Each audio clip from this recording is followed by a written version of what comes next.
প্রিয়া, প্রিয়া। যেও না আমায় ছেড়ে।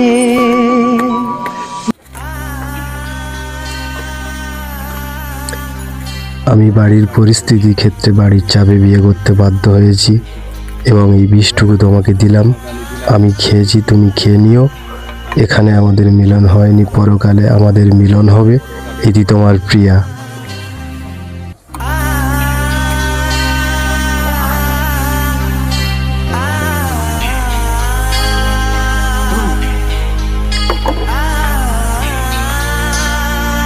আমার সোনা, আমার জানু, আমি তোমার কোলে মাথা রেখে সারা জীবন জীবন কাটাতে চাই। লাল শাড়ি পরিয়া কন্যা রক্ত আলতা